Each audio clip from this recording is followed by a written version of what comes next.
Hey, what's up, everybody? It's BDF44 coming at you with another video. Okay, just got through watching Game 3 of the Phoenix Suns versus LA Clippers Western Conference Finals, and I was wrong once again. Man, I haven't been right about a lot in these playoffs. About uh, this series in particular, it's one of those situations where it's two different things going on at the same time. Two different things going on at the same time. One thing that's happening is Chris Paul is coming back, so you're adjusting to that. Problem is, campaign goes down. So now you don't have him to come in and give Chris Paul a breather. What I also saw down there was because Chris Paul had returned and because he was trying to, get himself reacclimated. Obviously, he didn't want to run at a fast pace straight out the gate. He ran the team at a slow pace, and it kept the Clippers in a position to keep the game close in the first quarter, first half. Even though they were efficient in keeping up that half court offense, it only worked it to a point because it kept them stagnant. And that team that they had on the floor, even though they were getting away with it, the problem was they weren't able to keep it sustain it. That slow pace does not work, especially when you're on the road. Um, it just didn't work for them. You got to give Ty Lue all the credit in the world because he made all of the adjustments necessary to assure that team had the strategic advantage tonight. They came out with more energy. They rebounded extremely well. They defended phenomenally. Some of the best defense I've seen anybody play all year. Clippers played tonight. And they took advantage of the fact that the Suns couldn't run the pace that they were attacking them with on at home. And if you watch my video, you remember that I said about the Suns, they, to me, even though they were playing so well, I've watched a lot of basketball in my life. It seemed to me like they're one of those teams that really play off the home crowd. And that can be really good when you're at home, but it can be bad when you're on the road if you can't muster up that same energy because the road team now has that momentum for themselves. So you got to try to not only match their intensity, but live without the intensity that you build off of. So the Phoenix Suns to me just seemed like they came out flat, and it wasn't surprising because it was exactly what I was talking about when I said that. So they missed campaign out there because not only was campaign a second point guard out there to give Chris Paul a breather and a player who could give them pace, but he's also been shooting the ball extremely well, and he's been driving to the lane and shooting the free throw extremely well. So what he does is he gives them a much more um, uh, youthful presence out there running the point, which is obviously good for the players they have because they have fast-paced, youthful players. So guys like Devin Booker playing at a faster pace with campaign, guys like DeAndre Ayton playing at a faster pace. You get what I'm saying? So it's like Chris Paul comes in. Yeah, they're efficient. He's diming the ball all over the place. He's getting his mid-range jumpers in, but guys are doing a little more standing around. Guys are doing a little more standing in the corner, and that kind of thing doesn't work. So that's one thing I saw out there. On the other end, I saw what I thought I would see from Paul George. He did bounce back strong from that performance from the last game where he missed those two free throws. He didn't shoot the ball particularly well, but he did all the things necessary to make sure that he was effective for his basketball club. Big rebounds. I think if I'm not mistaken, he had 14 rebounds, 7 assists. I think that's how they went, and was just very effective in that regard. Hit a half court shot that was pretty crazy. So he had a noteworthy game. Even though he did not shoot the ball the way you needed him to, he ultimately contributed to a team defensive win. And I think he should feel really good about this series going forward for himself. Patrick Beverley was phenomenal down the stretch, even though it didn't show up in the box score. What you saw was him affecting everything and making life really, really hard on Chris Paul. And that's a recipe for disaster. I wish I would have been able to kind of foresee when you have a guy coming back, not necessarily from injury, but a guy who's been out for a couple weeks, and you got a guy like Patrick Beverley in an intense, meaningful playoff game staring in front of him. That's a recipe for disaster. I wouldn't say disaster, but it's definitely a recipe for complications for a guy like Chris Paul. You got to deal with this dude, and he's not the face you want to see when you're just fresh coming back. That's not who you want to see. So the Clippers provide that. I saw what I needed to see out of Terrence Mann. I said I wanted to see more out of him, and it wasn't his fault. Obviously, it just seemed like he wasn't featured in the last game. They featured him tonight, and he did everything you wanted him to do on both sides of the floor. Just like I said, he's a two-way player with a lot of confidence, and he's heady, man. He's smart as heck, and he's quick-minded. He can get to stuff. Get to the ball fast. He can get to places fast. He's good at 50-50 ball type circumstances. Definitely the type of player you want on your team. The Clippers' future is super bright with this dude. Even if they lose Kawhi Leonard and or Paul George, with that player as one of the pieces they can build around, I feel really, really good about the Clippers. That's how much I think of Terrence Mann. I think he could potentially be another one of those Jaylen Brown type of guys. He just looks like that type of player to me. So yeah, that was a lot of good you could say about the Clippers. Marcus Morris played well. Ivica Zubac, now that's somebody who bounced back strong. He was the one who was most impressive to me out of the Clipper squad. He was the one who I thought really, really set the tone for rebounding out there. He set the tone for the energy in the paint. Dunked the ball. He was really energetic tonight. Rebounded extremely well, and that's what you needed. When they got that lob at the end of the game, he was the one that looked deficient in the situation. He was the guy who looked like he was the weakest link, and why that play got off was because he couldn't defend it. Sorry, you guys, I live in the hood, so it's a lot going on. They popping firecrackers. But anyway, make a long story short, what I saw out of there from him was someone who responded well to kind of getting embarrassed a little bit in that final moment of that game. And he came back and made sure he set the tone, and he pushed Ayton around a little bit. He made sure Ayton was working, and he won that matchup tonight. Ayton did not have it. And that was who I was saying, kind of played to the crowd. Ayton's the kind of guy. He was really one of those catalysts for that conversation in regards to the Suns being too reliant upon the crowd. He seemed like his energy was solely off of the high intensity plays that he could create with dunks and things like that. And when he rebounds well, then his jump shots fall, and then he can start doing certain things. On the road, he didn't have that same energy, and that's what he's going to have to bring in Game 4. You got to find a way to self-manifest that type of energy, because at the end of the day, you ain't gonna always have a crowd. You ain't gonna always have that support. But what you will have is a need for what you bring to the table when you have that high energy. So that's what I would try to convey to him if I'm Monty Williams. Give me that same energy on the road that you give me at home. Don't let the crowd be the catalyst for what it is that you do well. The Phoenix Suns had a hard time scoring the ball tonight. And I give a lot of credit to the adjustments that Ty Lue made.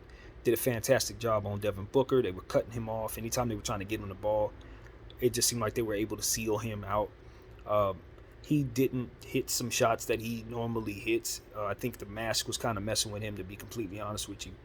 But he wasn't necessarily his normal self tonight. What else did I see out there? Campaign, I think, it was what was really missing. I think that's what ultimately hurt the Phoenix Suns, just not having that energy, man. Not having that kid down there. So the third quarter, man, I've been noticing something in these playoffs. Maybe you guys have been noticing it too. But I mentioned it was a couple games ago, one playoff game or so. I don't remember which one it was, but it was a game where I couldn't account for what happened there because the highlights that I was watching didn't show me how the score jumped from a 2-point deficit to an 8-point deficit in a matter of like a minute. And I was like, whatever it was, it had to be the referees calling stuff. Well, let me tell you, we had a moment like that tonight. It was around the 6:30 mark in the third quarter. Chris Paul had just hit a three. All of a sudden, you get like a jambalaya of calls. Just 2 calls on Booker, then another call on somebody else. Then the next thing is like a turnover. It's like, wait. Now, I know that we want to be efficient about fouls being called. We want to definitely make sure that we are doing so. And if players are fouling, they're fouling. If Devin Booker fouls, he fouls. But I assure you, you go back and look at those fouls, 2 out of 3 of them were flops. And the other one was just Devin Booker trying to fight through a screen where he really had no other way to kind of go. He was being pushed into the screener by Zubats. He was pushed into the offensive player by the guy who was setting the screen, and he was fighting through the screen as you're supposed to, because when you fight around the screen, you go under, you get shot down, right? Anybody who knows a tie pick and roll, if you go around that screen, the offensive player is going to shoot the three, and you're down. We saw Mike Bibby kill us with that back in 01. So clearly, Devin Booker knows his business, and he tries to fight through the screen, fighting under the screen, and gets called for the foul. All I'm saying is, to me, as a fan, these clusters of fouls just seem to come at certain strategic points in the playoff games that I've been seeing. And if this continues, it's starting to form a pattern that makes me question what the hell is going on, because I've been watching this game for a long time, and I know that there have been conspiracy theories out there about referees. We know about Pat Donahue, or whatever the hell his name was, disgraced dude, who was fixing games and all that. And I think it's time to start considering how such a thing could be possible. And one of the things that I know could be possible is through foul calls and through these little pouches of moments where they just call 3 and 4 fouls in a row, where they can remove a star player from the game or get some free throws up there to control the score, to get the spread out and cool one of these players who's hot off, that kind of thing. It happened tonight. We could sit up here and act like it didn't, but you tell me what happened between the 6:40 mark and the 6:03 mark. You tell me what happened there. Because the Suns was down by like 5, and then a couple fouls called, and all of a sudden they were down by 11. You tell me. All I know is it's fishy, bro. It's fishy. And I, as somebody who loves the game, who knows that games have been fixed, who I know that the games have been fixed in some cases, I don't like situations like that. I don't like feeling like that. How about that? Let's say that. I don't like feeling this way when watching NBA basketball. So do something about it, if you will. Anyway, aside from that, the athletes did fantastic. The coaching was good. I really want Monty Williams to try to find a better solution for himself in 2 positions in his bench: the backup center position and the backup shooting guard position. Listen, I know Monty loves E'Twaun Moore because he's had E'Twaun Moore many seasons with him coaching him in the Pelicans. He's coached him here now. He trusts E'Twaun Moore, and I've seen E'Twaun play well. He could be a good player, but E'Twaun's a little long in the tooth, and he's not naturally athletic. He does tend to be a bit of a liability out there when he's not scoring the ball. So I would look for other options, just in case. When he's on, he's definitely somebody you could trust. He reminds me of somebody in the category of like, what's my guy's name, man? Used to play for the Lakers, a shooting guard, man. But they got a lot of guys in that category where they're not great players, but they're good. But you got to know when to play them and when not to. And I think in this series, he might be a little outmatched with some of those defensive guards, particularly a guy like Terrence Mann. He should not be on the floor when Terrence Mann's on the floor, man. No way. No way. You want that to be Cam Johnson. Obviously, they were undermanned, so they couldn't play Cam Payne. I understand that. But ideally, you want to try to stray away from E'Twaun Moore unless his shot is just falling. And the other guy that I say, and I mentioned him in the last series, even though he did play better tonight, he's still a liability in some areas. And so their backup center, man, I just feel like they can improve in that area in the offseason. I think they should try to look for somebody they can get.